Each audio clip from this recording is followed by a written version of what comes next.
Más noticias en nuestra web crc891.com. Seguinos en Facebook y Twitter como CRC891 Radio y en Telegram como Noticias CRC.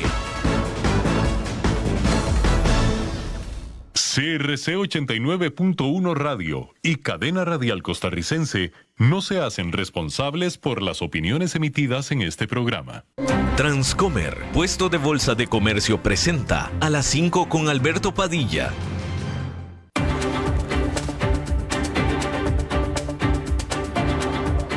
Inicia A las 5 con Alberto Padilla.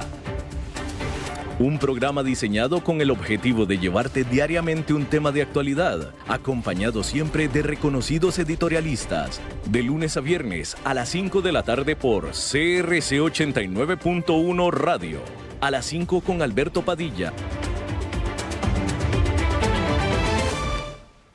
Hola, ¿qué tal? Saludos, bienvenidos a esta emisión de A las 5 con su servidor Alberto Padilla. Muchísimas gracias por estarnos acompañando.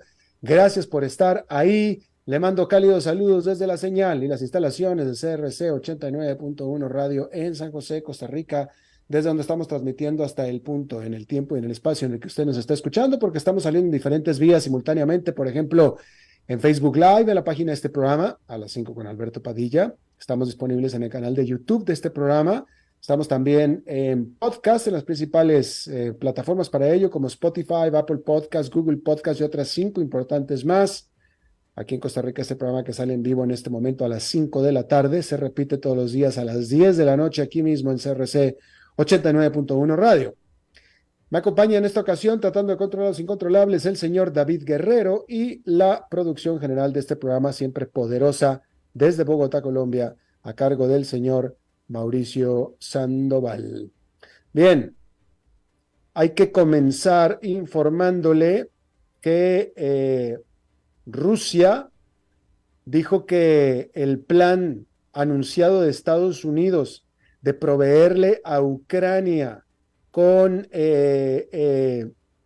armamento para usar en los tanques Abrams, pero específicamente estamos hablando de un tipo de balas de tanque que se le conoce como depletas de uranio. Depletas, dije, no repletas, sino depletas de uranio, constituye un acto criminal, dijo Rusia. Y es que la administración de Joe Biden anunció el miércoles que proveerá con estas municiones a Ucrania para ser usadas en los tanques estadounidenses M1 Abrams como parte de un paquete de ayuda militar y humanitaria por $1,000 millones. Mientras tanto, Jens Stoltenberg, que es el secretario general de la OTAN, dijo que las fuerzas ucranianas están gradualmente ganando terreno en su contraofensiva. Esta semana, Ucrania afirmó que ya penetró la primera línea de defensa Rusia en el frente sureño.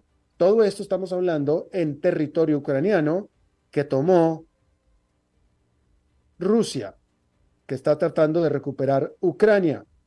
Por cierto que Ucrania lanzó una fuerte condena, una fuerte crítica a Elon Musk, nadie menos que Elon Musk, acusándolo de que desconectó el servicio Starlink, servicio de comunicación satelital que utiliza Ucrania y las fuerzas ucranianas para mover sus tropas, y que ya Elon Musk había advertido que tal vez dejaría el servicio puesto que no quería estar involucrado él o nada que tuviera que ver con él en este conflicto. Pero bueno, Ucrania condenó a Elon Musk por haber cortado el servicio de Starlink, el servicio satelital, justo en el momento en el que Ucrania se disponía a hacer un ataque sorpresa a la flota rusa. Esto lo está informando Ucrania.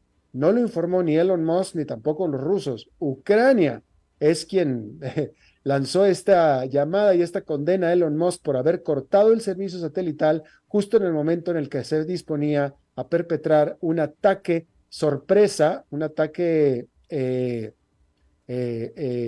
escondido a la flota rusa. No se especifica el lugar exacto ni cuál flota rusa era esta. Y bueno, la moneda china, el yuan, se desplomó al nivel de 7,3 por cada dólar, que es su nivel más bajo en 16 años, al estar la economía de este país batallando para recuperarse de la era del COVID.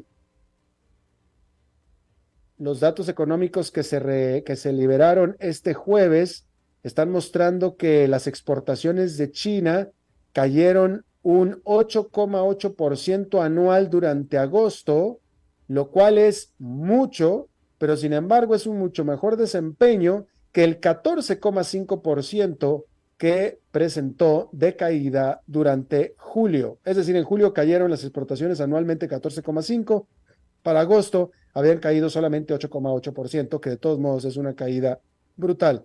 Esto está afectando a la moneda china, el yuan. Por cierto que las acciones de Apple cayeron en más de 3 puntos porcentuales este jueves en medio de los reportes de que China había prohibido el uso de iPhones por parte de los empleados estatales de China. Y esto es importante porque resulta que China es uno de los países o de los clientes más importantes de esta empresa tecnológica estadounidense, Apple. De hecho, ya de por sí China, ya de por sí prohíbe a los trabajadores gubernamentales el usar iPhones. Sin embargo, o algunos trabajadores gubernamentales a usar iPhone. Sin embargo, la noticia de este día es que esta orden sería ahora sí generalizada a todos los empleados gubernamentales. La capitalización de mercado de Apple ha caído en más de 200 mil millones de dólares tan solo en los últimos 2 días. Hay que recordar que esta empresa vale casi, o valía, estaba valiendo 3 billones de dólares, 3 billones de dólares, que en inglés serían 3 trillions, ha perdido solamente 200 mil millones de dólares, lo cual pues es prácticamente una fracción nada más. Peter Navarro, quien fuera consejero de comercio del presidente Donald Trump, fue acusado en 2 cargos criminales por desafiar al Congreso por no haber cumplido con por un requerimiento que se le había otorgado por parte del comité que estaba investigando el 6 de enero, el día del asalto o el asalto al Capitolio. Se trata del segundo oficial de la era Trump al cual se le acusa criminalmente de esta ofensa. El año pasado, Steve Bannon, quien también fuera consejero de Donald Trump, fue sentenciado a 4 meses en prisión por el mismo cargo de no hacer caso de desobediencia al Congreso, que también le pidió que se presentara. En este caso, Bannon apeló a este veredicto y está en apelación, todavía no ha tenido que ir a la cárcel. Todavía. Hay que decir que la producción industrial de Alemania cayó por 0,8% durante julio, que se trata del tercer mes consecutivo de caída. Una débil demanda en los bienes por parte de China, déficit laborales o déficit de manos de obra, así como las altas tasas de interés, todos han contribuido a esta caída en la producción industrial de la que es la economía más grande de Alemania y por supuesto una de las más grandes del mundo. Los datos que se liberaron este miércoles muestran que las órdenes industriales cayeron por un 11,7% en julio comparado con el mes anterior. En España, las principales jugadoras de fútbol, soccer femeninas, y usted sabe a dónde va esto. Esto es parte del escándalo que se desató por el beso robado o el beso implantado a la fuerza que se le dio por parte del presidente de la Federación de Fútbol a la jugadora en celebración mínimo de $27,000, que sería arriba de los $17,000 que estaban ganando. Y a esto la Liga de Fútbol se rehusó. Hay que decir que los jugadores hombres en España actualmente están ganando al menos $195,000 de acuerdo a la asociación, a la propia Asociación de Jugadores de España. Y por supuesto, como le decía, esta disputa viene en medio del escándalo sexista sobre que está todavía ensombreciendo a todo el fútbol español. Bueno, la administración Biden o el gobierno de los Estados Unidos condenó los comentarios que hizo Mahmoud Abbas, que es el presidente de Palestina, comentarios que él hizo en un discurso que dio en agosto, y el gobierno de Estados Unidos los condenó como de odio y antisemitas, es decir, anti el pueblo israelí. Y es que se dio a conocer un video en el que Mahmoud Abbas, el presidente de Palestina, este video salió a la luz este miércoles, en el video aparece Mahmoud Abbas asegurando que Hitler había matado a los judíos europeos por su papel social. Eso fue lo que se ve en el video. Hay que decir que el servicio diplomático de la Unión Europea también criticó estas declaraciones como falsas y, como falsas y no correctas, literalmente. Sin embargo, las notas de prensa más detalladas coinciden en que lo que ponen en contexto lo que Mahmoud Abbas había dicho, y mientras que las palabras literales sí salieron de la boca de Mahmoud Abbas, en el contexto amplio del discurso que estaba hablando, Mahmoud Abbas, según dicen las crónicas, estaba hablando sobre las prácticas predatorias que utilizaban los judíos a la hora de prestar dinero. De tal manera que Abbas se estaba refiriendo a estas prácticas. En las críticas que él daba eran las prácticas usureras que presuntamente los judíos tenían, no a su religión, no a su religión. Sin embargo, si se le quita este contexto, pues entonces ahí es donde fuera de contexto se le toman las declaraciones y entran las críticas por parte de Estados Unidos y de la Unión Europea. Pero de nuevo,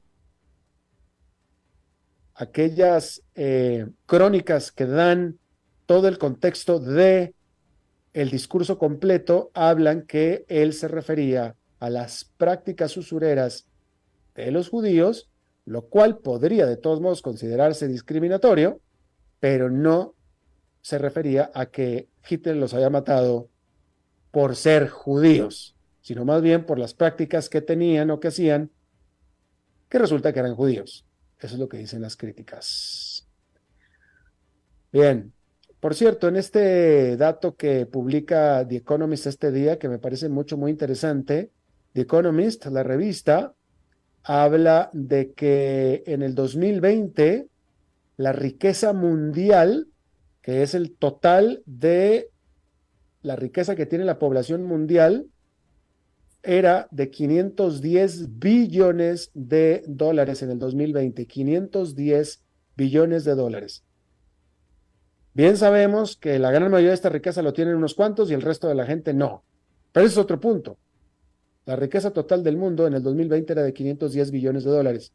¿Por qué esto es importante? Porque en el 2000, 20 años antes, esta riqueza era de 160 billones de dólares. En 20 años creció de 160 a 510. Prácticamente se multiplicó por 5. Así es que ahí lo tiene usted. Bueno, estábamos hablando de Alemania y por supuesto que Alemania está en problemas. Alemania siendo la cuarta economía más grande del mundo, después de Japón y de China y de Estados Unidos, y la más grande de Europa. Pero también China está en graves problemas. Hay que decir que el crecimiento de China ha estado trastabillando, por decir lo menos.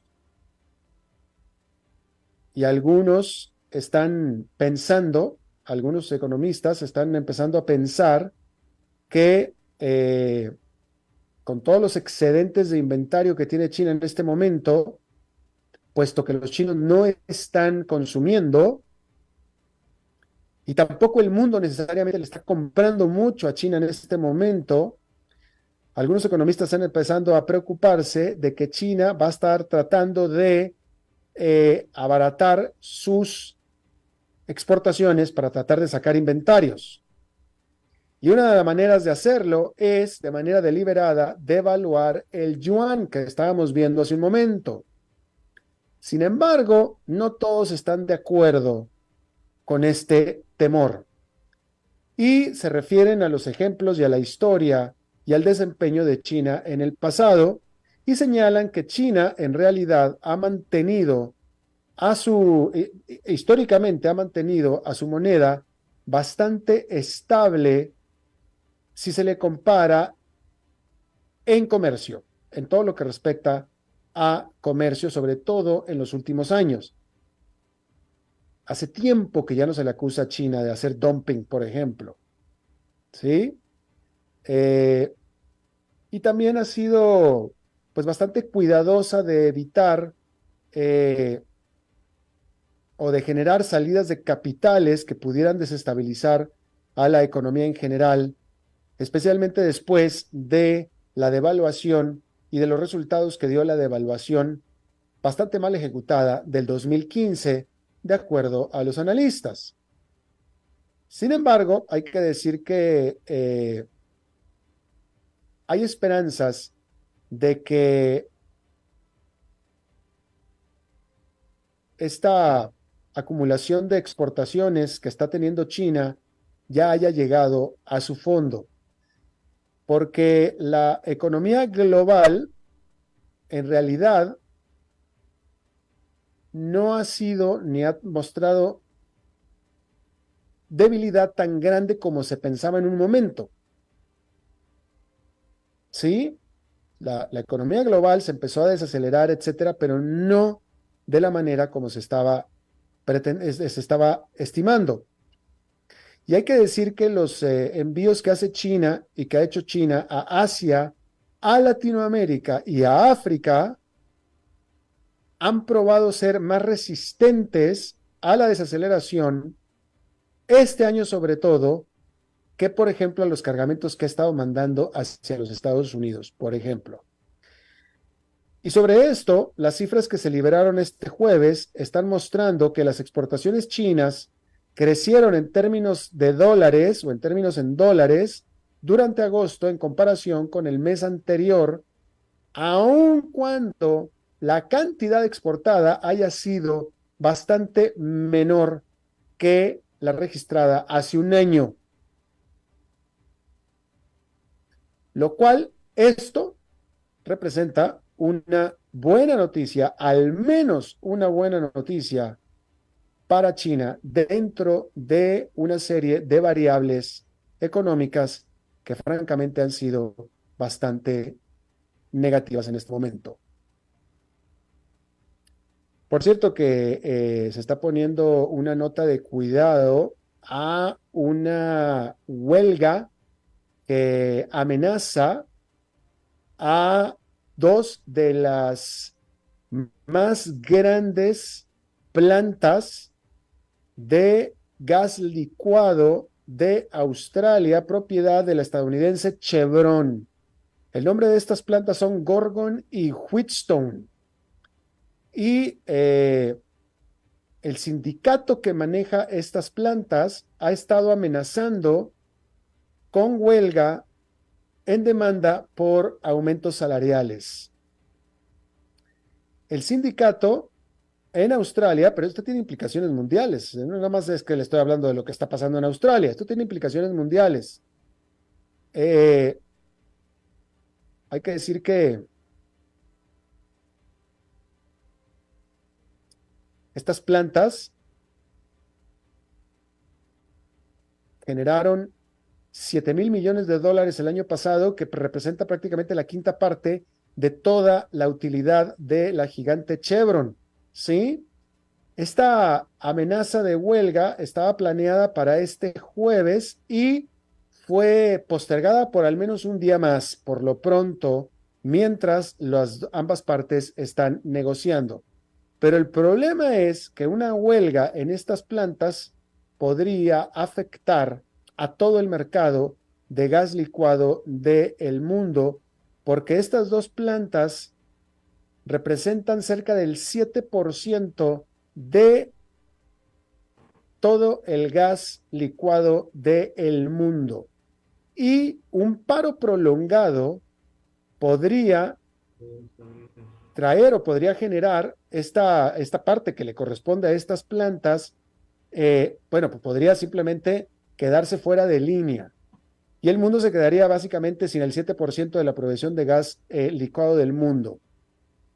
Hay que decir que cuando primero se habló de esta posibilidad de huelga a principios de agosto, los precios del gas natural en Europa se dispararon por casi 40%.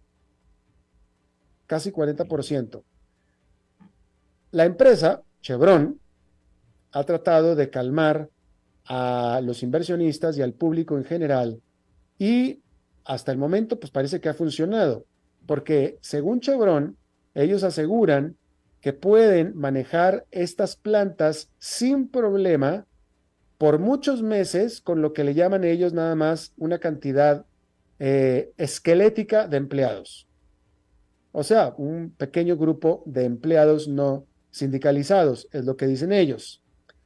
Además, también los analistas están señalando que en Europa los inventarios de gas están totalmente repletos, los inventarios de gas, lo cual ha estado ayudando a contener a los precios. Sin embargo, por supuesto que todo esto pudiera cambiar, uno, si en realidad estas plantas entran en huelga, y dos, si esta huelga se extiende por mucho tiempo. El punto es que si el 7% del gas licuado del mundo está en peligro por un movimiento sindical, por una huelga, ciertamente pone nerviosos, muy nerviosos, a los mercados del mundo. Y esa es lo que está sucediendo. Por cierto, cambiando de tema, en una nota notable, si me permite usted, una nota notable, se informa que la fundación de Bill Gates, que se dedica a la fundación a invertir dinero y usar el dinero que gana para diferentes proyectos no lucrativos, de ayuda a la humanidad, etcétera, se informa que la Gates Foundation compró $100 millones de acciones de la cervecera que hace la empresa, que hace la cerveza Bud Light, que Bud Light históricamente es la cerveza de más venta en los Estados Unidos, pero que sin embargo en este año últimamente se metió en fuertes problemas por una decisión mercadológica. Bud Light es la cerveza que usa el pueblo estadounidense, vamos a decirlo de esa manera, ¿sí? El pueblo estadounidense. Y Bud Light tomó la decisión mercadológica de hacer publicidad en línea enviándole una botella, una bote de la cerveza personalizado para una influencer transgénero. Y esto causó revuelo en el sentido negativo para la base clientelar de Bud Light, las cuales, el cual esta base hizo un boicot de la cerveza y al grado que perdió su histórico primer lugar en ventas en Estados Unidos y fue ahora superado y ganó al primer lugar en ventas una cerveza mexicana que es la cerveza Modelo. Y por supuesto que se han devaluado muchísimo las acciones de Bud Light. Y bueno, hay que decir que entonces esta fundación de Bill y Melinda Gates hizo una movida para comprar 1.700.000 acciones de Anheuser-Busch en alrededor de $95 millones. Esto fue el mes pasado. Se reporta que desde entonces las acciones han seguido cayendo, con lo cual pues la inversión ha sido negativa, pero esto fue el mes pasado. También hay que decir que esta inversión que habrá hecho Bill and Melinda Gates Foundation es más para el largo plazo. Se dice que desde que los compró este paquete accionario, la acción ha caído un adicional 2%, en el año ha caído un 7%, ¿sí? La empresa ha caído sus ventas un 10% en el segundo trimestre, liderada sobre todo por las caídas de ventas en Bud Light, por lo que le acabo de mencionar, pero, pues, ¿qué es lo que hacen los inversionistas? Comprar a la baja. Eso es lo que hacen los inversionistas, comprar a la baja, con la seguridad, eso es lo que está seguro el inversionista, de que, de acuerdo a los fundamentos de la empresa, etcétera, en el futuro va a subir.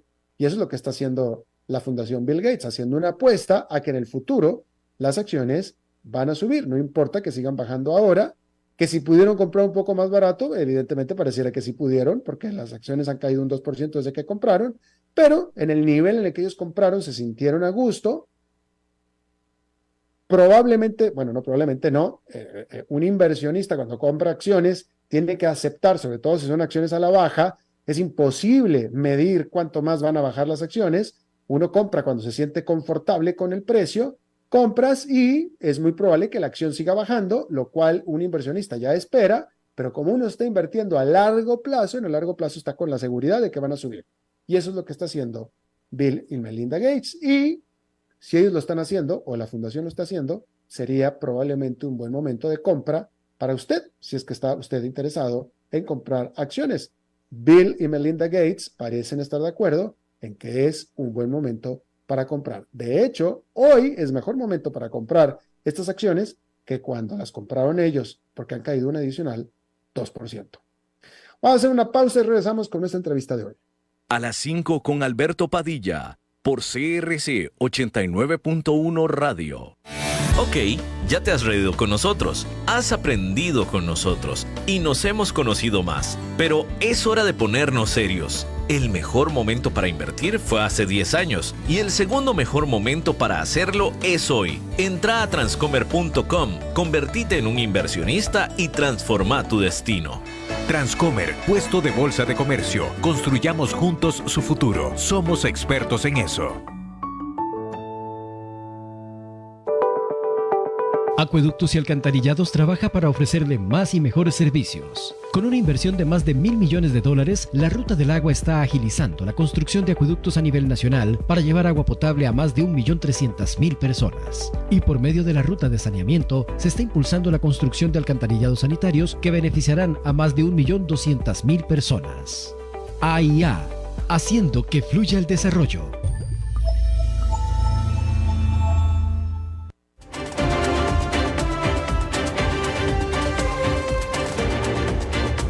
Seguimos escuchando a las 5 con Alberto Padilla. Muchas gracias por continuar con nosotros. Quiero decirle que en lo personal, esta es una entrevista que yo estoy muy contento de hacer. Yo llevo, no sé, 30 años haciendo entrevistas todos los días a todo tipo de personajes. Y hay personajes y entrevistas con las que uno como persona, como individuo, se identifica más que con muchas otras, ¿no?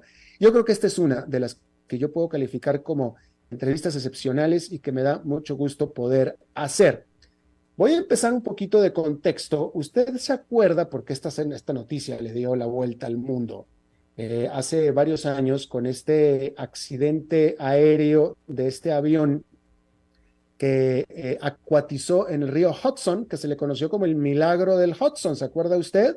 En el que este avión despegando del aeropuerto de La Guardia le pegó a varios gansos, los gansos apagaron los motores y tuvieron ellos que bajar en el río Hudson, y el capitán de este avión, Sully, el famoso capitán Sully, se hizo un héroe. Hoy él es una tremenda figura pública en los Estados Unidos. Se ha hecho vocero de aviones y de aviación, y se ha convertido en un hombre muy popular y muy conocido a raíz de este incidente, el cual fue captado por las cámaras en vivo de la televisión mundial. A mí me tocó en lo personal narrar ese hecho.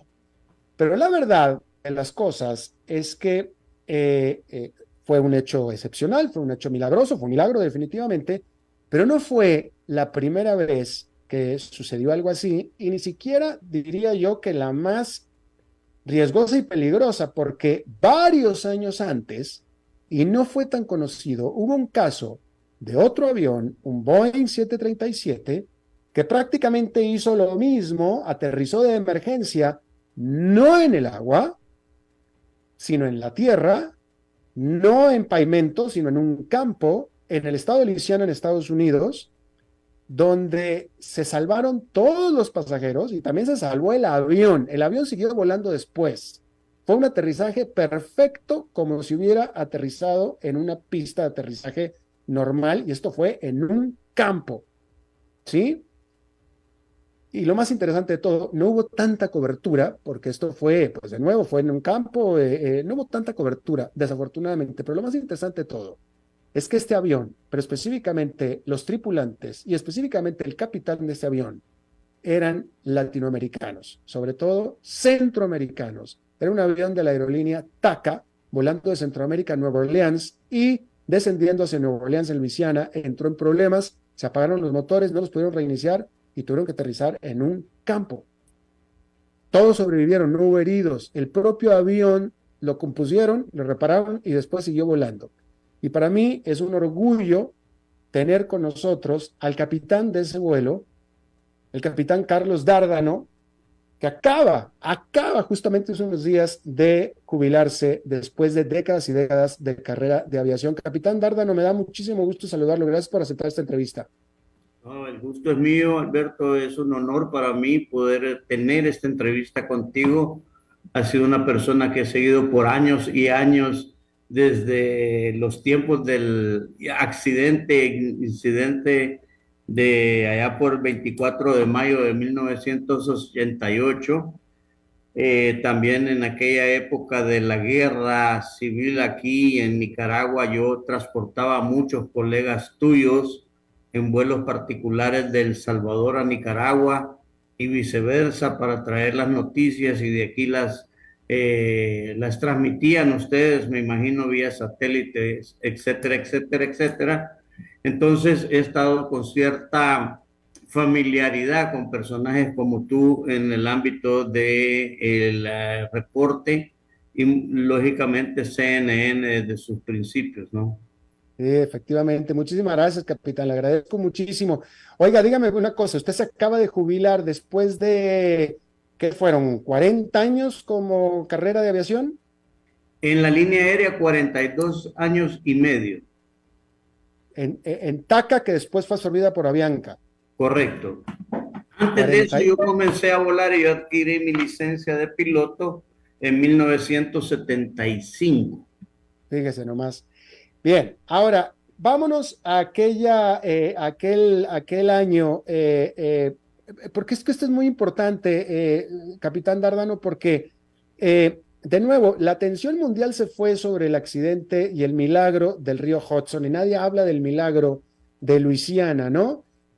Pero no solamente el accidente de Sully en el río Hudson tuvo mucha cobertura y todo el mundo lo conoce y todo, pero no tuvo tanta repercusión me parece a mí, usted me va a corregir, pero no tuvo tanta repercusión en lo que trascendió después en el propio mundo de la aviación, como el accidente o el evento que usted tuvo, que a partir de eso y de que eso que sucedió, se le hicieron cambios importantes a la manera en que a las turbinas de los aviones, etcétera. Hubo mucha investigación y mucho desarrollo a partir de entonces. Sí, efectivamente, cuando sucedió, tal vez los medios de comunicación no eran tan activos, tan al día, no existía el internet, no existía todo lo que ahora se da, que no has terminado de bajar la mano y ya se sabe alrededor del mundo cómo la bajaste. Pero sí, nosotros fuimos los que contribuimos enormemente a que la industria aeronáutica se mejorara debido a que hubieron que hacer cambios en las turbinas General Electric y hacer procedimientos de fallas de motor, ambos motores, en un avión de 2 motores, valga la redundancia, que no existían, etcétera, etcétera, etcétera. Como tú decís, contribuyó mucho, mucho a la industria para mejorar listas de chequeo, procedimientos de emergencia, y no se dio, creo yo, que en primer lugar por ser latinos, en segundo lugar porque las comunicaciones no estaban al día. Claro, claro, claro. Lo que pasa es que en el caso del milagro del Hudson, todos los vimos en vivo. Lo estábamos viendo en vivo, el rescate y etcétera. Ustedes estaban allá en un campo, allá cerca de unos pantanos, etcétera, ¿no? Los motores de ustedes, del avión de ustedes, se apagaron por una tormenta. Ustedes están en medio de una fuerte tormenta de lluvia y los motores se apagaron. Y en una circunstancia que no debió suceder, es decir, esos motores no debieron haberse apagado por una tormenta así, ¿cierto? Eso fue una de las cosas que después se corrigieron en el futuro, ¿cierto? Cierto, la certificación de dichos motores para que fueran aprobados era una certificación con cierto porcentaje de aceleración en los motores, lo cual ingestaba cualquier cantidad de hielo, cualquier cantidad de agua, cualquier cantidad llámese, agua y hielo, pero nunca habían hecho una certificación o habían tenido que probar los motores en la fase de descenso, donde viene la potencia de las máquinas en una fase que se llama idle, o a muy bajas revoluciones. Esto lo que provocaba era que llámese, el frente de la turbina hubo que ser cambiada para que este cono que está al frente de la turbina hiciera mejor su trabajo, y los ángulos de los blades, de los fans que están frente a la turbina, también tuvieron que ser modificados. Aún a la General Electric le costó mucho encontrar el por qué se habían apagado los motores, según los estudios que estuvieron haciendo y según los reportajes que yo he visto después del accidente, en los que ellos tuvieron después que simular el descenso en el que nosotros íbamos y las condiciones adversas, un rayo, turbulencia, granizo, y los motores en aerothrust o aerothrottle, que se llamaba, en lo cual cuando la velocidad del avión al impactar el mal tiempo aumenta, el cerebro del avión, la computadora le dice a la aeronave, necesitamos menos potencia porque el avión tiene que ir más lento, y eso lo que hacía era desacelerar los motores en el momento que estabas impactando el núcleo de mal tiempo, donde, repito, se encontraba muchas condiciones adversas. Ahora, capitán, una pregunta. Evidentemente usted se metió en situación adversa climatológica, es decir, en una fuerte tormenta, pero evidentemente usted pensó que esa tormenta no era tan fuerte como para que se le fueran a apagar los motores, si no, no se hubiera metido, ¿cierto? Cierto, pero también ahí hay una mala, llamémosle, interpretación del radar. De su radar. De mi radar. El avión era completamente nuevo, yo era la primera vez que volábamos el avión, íbamos en el descenso y lo que nos, no digamos engañó, sino que lo que no alcanzamos a ver, que está el núcleo de la tormenta aquí, pero el radar en el descenso viene reflejando hacia este núcleo. Esa tormenta no era el problema es que nosotros entramos a través de un hoyo, llamémoslo así, un lugar donde se veía que no había mal tiempo, pero la mamá de esta tormenta estaba atrás. Ella estaba enojada porque íbamos nosotros entrando ahí. Y esa fue que cuando nosotros damos la vuelta aquí y comenzamos a analizar el mal tiempo que teníamos atrás, ya era muy tarde, entonces solo nos tocó enfrentarlo. Pero sí, nosotros no es que a propósito nos hayamos ido a meter a la tormenta, ni mucho menos, sino que íbamos, según nosotros, en un hueco, en un pasillo, en una entrada entre varios cúmulos, y repito, el mal tiempo se encontraba atrás. Supongo que en retrospectiva usted diría que no debió haberse metido en la tormenta, pero déjeme le pregunto, ¿usted reconoce que, y es pregunta, usted en este momento reconoce que fue un error de interpretación de ustedes del radar o el radar no les estaba dando la información correcta? El radar estaba dando la información correcta.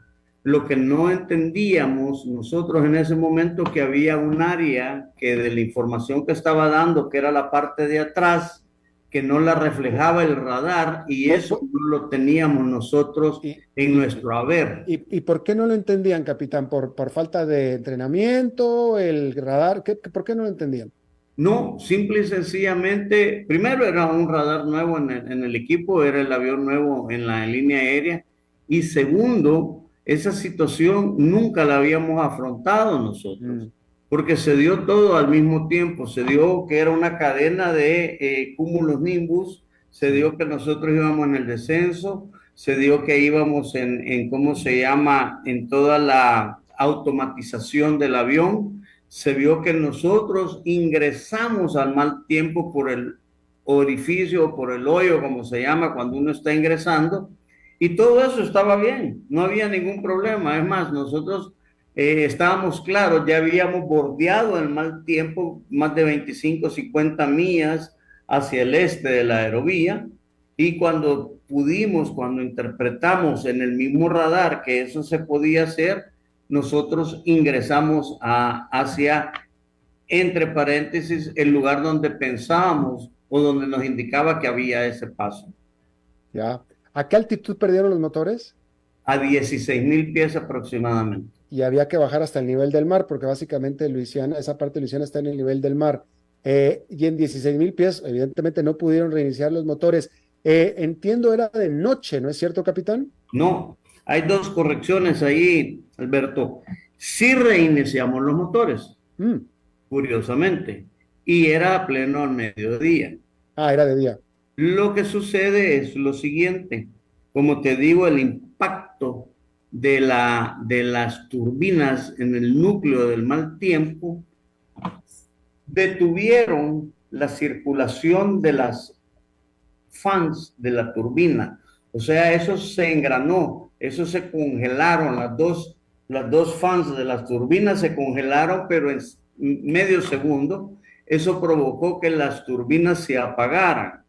Entonces nos ves en la situación que nosotros estamos en el núcleo del mal tiempo, se nos van los dos motores, los instrumentos todos del avión se descomputarizan, llamarlo así, perdemos todo el equipo de electricidad a bordo generado por los generadores de las turbinas, y nos quedamos simple y sencillamente con lo que era el equipo de emergencia que estaba a través de la batería del avión.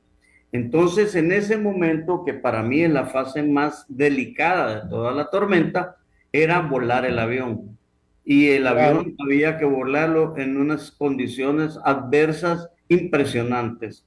La gravedad de la turbulencia, las alarmas, todos los instrumentos con las banderitas de que no servían, etcétera, etcétera. Entonces ahí es donde yo digo: Señor Dios mío, ayúdame a salir de esto. En caso de agua, déjame ver a dónde vamos a caer, y back to basics, lo que yo siempre he dicho, a volar el avión. A volar el avión, Alineadas claro. con un horizonte artificial stand-by que estaba dedicado a mantenerse funcionando a través de la batería del avión. ¿A qué altitud ustedes salen de las nubes? Nosotros logramos arrancar los motores y uno de los pilotos que iba conmigo, chequeador de línea, me dice, ya estamos arrancando el 1, ya estamos arrancando el 2, porque él hizo todo el procedimiento. Yo iba volando el avión, el copiloto iba ayudándole a él en los procedimientos, no, nada escrito, y salimos a 5,000 pies. Estando ya a 5,000 pies, nosotros todavía dentro del mal tiempo, pero ya no con turbulencia. Entonces me dicen, recuperamos motores. Entonces vengo yo y acelero los motores. Al acelerar motores salen las alarmas de fuego en los motores. ¿Qué es lo que está pasando? Los blades de las turbinas no están girando, Alberto, y solo hay combustión interna en las turbinas. Esto es lo que provoca que cuando yo acelero nuevamente las turbinas, las dos turbinas activan las alarmas de fuego. El procedimiento ahí era aceleradores atrás, si no se apagaba la alarma, apagar los motores, y si no se apagaba la alarma, disparar las botellas de fuego. Entonces nosotros tuvimos que apagar los motores porque las alarmas no se apagaban. Es ahí cuando decido, y no decido, sino que ya doy la orden, tanto a tripulantes como a los personajes que iban adentro de la cabina, que eran mis compañeros pilotos. Hoy sí, amárrense, les dije, porque es eminente que ya vamos a tener que acuatizar el avión, porque íbamos hacia el canal de agua. ¿Okay? ¿En qué momento, pero usted iba a 5,000 pies nada más, que es muy bajito? ¿En qué momento usted tenía la opción de el agua o el campo? Y creo que incluso había una carretera ahí al lado. ¿En qué momento usted escoge y elige, no voy al agua, mejor voy al campo? ¿Y por qué cree que fue mejor opción? Ok, porque simple y sencillamente no es que tuviéramos la opción, sino que estando a menos de 1,000 pies sobre el agua, el copiloto me dice y pega el grito y dice, allí podemos aterrizar.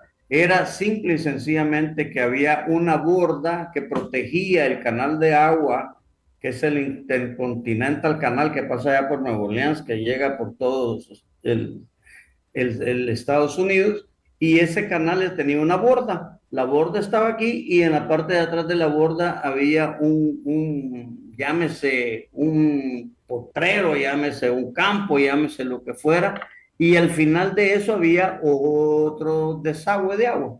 Entonces, cuando él pegué el grito y me dice, allí podemos aterrizar, estábamos, como te digo, abajo de los 500, de los 1,000 pies. Vengo y actuamos el tren de aterrizaje, actuamos los flaps del avión, cambiamos la dirección del acuatizaje hacia el aterrizaje, y con los speed brake acciono yo un poco y hago un poquito de side slip en el avión para cambiar la posición y adecuarme ya a lo que era el lugar ese donde pudimos hacer el aterrizaje. Déjeme, le vuelvo a preguntar, ¿usted tenía la opción de aterrizarlo en el agua, en el canal, o ya no tenía la opción? Sí, la opción era mejor. Estábamos a 1,000 pies, era un canal largo. ¿Por qué escogió el campo? ¿Por qué escogió el campo sobre el agua? Porque en las condiciones que estábamos en ese momento valoramos, o sea, háblese en 2 segundos, que la opción era viable y era segura, porque si le salían las llantas del avión, había un riesgo. Si la tierra hubiese estado pantanosa, o si nos hubiésemos salido del campo, o si hubiéramos resbalado hacia un lado, pero había una condición interesante que la analizamos después. La grama de la borda esa estaba amarillenta, lo que nos decía a nosotros que no era fanganosa, que no había agua, que estaba seca. sólida. Pero eso usted no lo sabía en ese momento. No. Capitán, déjeme le hago una pregunta. Yo soy piloto también, pero yo soy piloto de hobby, piloto privado, entonces jamás me voy Es a igual. comparar. ¿Perdón? Es igual cuando vayas en una emergencia buscando dónde Exacto, poner exacto, el exacto. avión, Eh, to- to- las to- condiciones son iguales. Totalmente de acuerdo, totalmente de acuerdo. Pero déjeme le pregunto yo a usted una cosa, porque usted tiene, en ese momento, usted era un muchacho, usted tenía 29 años de edad, era un muchacho, pero tenía, sin embargo, todo el entrenamiento del mundo, que yo no tengo ese entrenamiento. Pero dígame una cosa, usted cuando toma la decisión y ya usted dice, ya, voy a aterrizar este asunto no en la pista, sino de emergencia en la tierra, ¿usted pensó que se iba a salvar usted, que se iba a salvar el avión, que se iba a salvar sus pasajeros? ¿Usted pensó eso o pensó que se iban a Claro, matar todos? no era una alternativa que en ese momento la vimos mejor que acuatizar. No, ok, yo estoy de acuerdo. Usted eligió la mejor opción que tenía, pero sin embargo no era un aeropuerto. Usted dijo, y sin embargo tenía que bajar también, porque no tenía opción más que bajar. Entonces yo le pregunto, ¿usted pensó en su mente en ese momento, un muchacho capitán de 29 años, ok, esto es lo que tengo frente a mí, aquí me muero o ¿No? todos vamos a estar bien? Todos vamos a estar bien. Era algo que yo sabía que lo podía hacer. Y ¿En si tú ves serio? los videos de esa época y analizas el landing roll que tuvimos, analizar la velocidad con la que entramos, analizas dónde fue el touchdown, analizas todo lo que tú como piloto puedes analizar, te vas a dar cuenta de cómo ese avión iba bajo el control. No fue un aterrizaje que yo me llevara todo el no fue un aterrizaje que yo tuviera que poner frenos, no fue un aterrizaje que impactó el suelo, no fue un No, no, aterrizaje, fue perfecto, fue perfecto.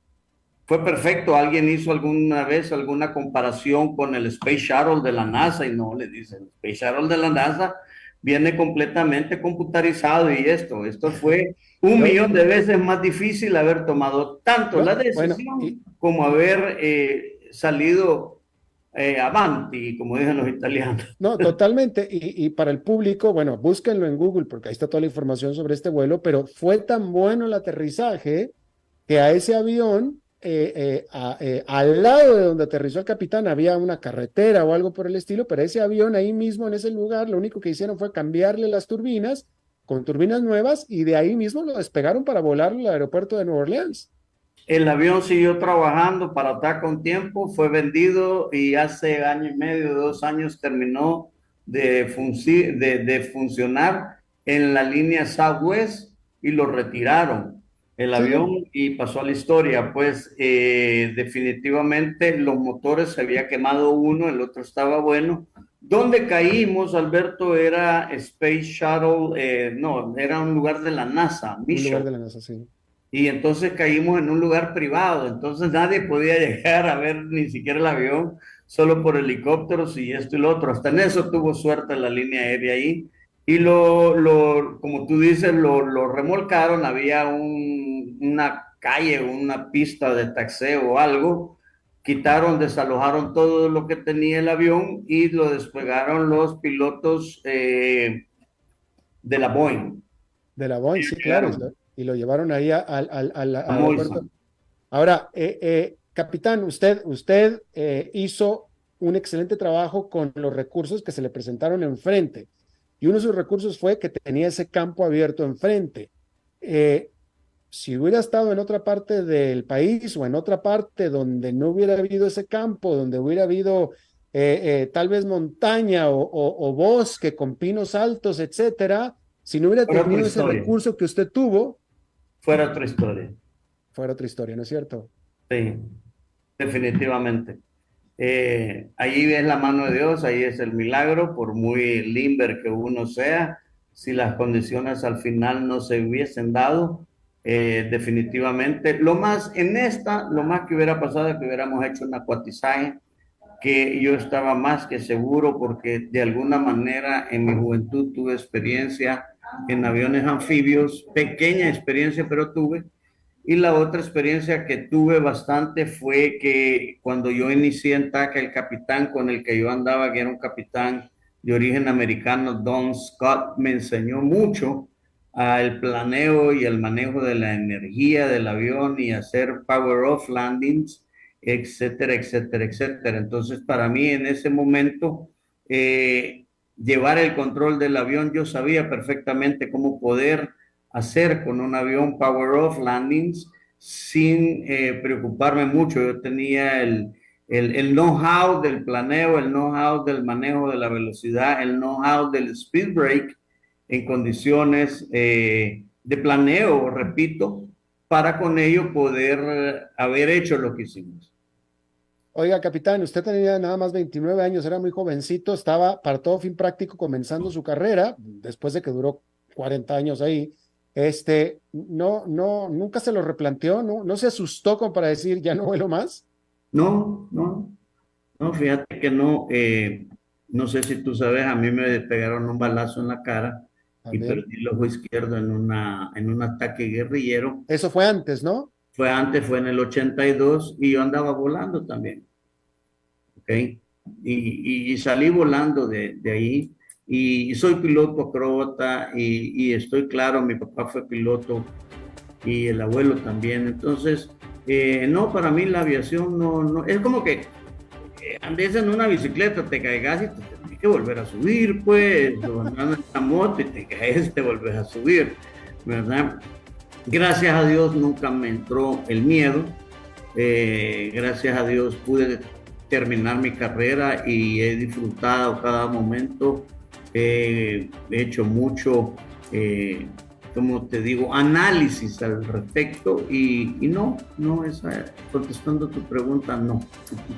Y bueno, última pregunta, porque ya se nos acabó el tiempo, capitán, nada más. ¿Usted tuvo algún... ¿Qué derivó en lo personal? Ya supimos que derivó en cuanto a la aviación y la mejora de los motores y todo, pero usted en lo personal le dieron algún reconocimiento. Bueno, esta entrevista a lo mejor nunca se hubiera hecho, esta en la particular, si no hubiera pasado lo que pasó en aquel momento en Luisiana. ¿De qué manera ha repercutido en su vida y en su profesión ese evento? Mira, digamos que a nivel internacional han habido bastantes reconocimientos. Dentro de lo que fue nuestro ambiente aquí fue muy poco. La línea aérea pasa a ser parte de Avianca en unos 15 años atrás. Antes había un poco de consideración, después de eso simple y sencillamente ha pasado a ser un número más dentro de la empresa. Me he retirado. Hasta ahí te puedo decir, me retiraron. Déjame le hago otra pregunta facilísima. El capitán Sully, después de lo que le pasó con el milagro del Hudson, él estaba a punto de retiro, a diferencia de usted, él estaba a punto de retiro y de hecho se retiró prácticamente después de eso. Y a partir de entonces ha sido muy crítico de las aerolíneas, sobre todo las aerolíneas en general. ¿Usted también? Voy a tener que seguir trabajando si eso te da algún mensaje.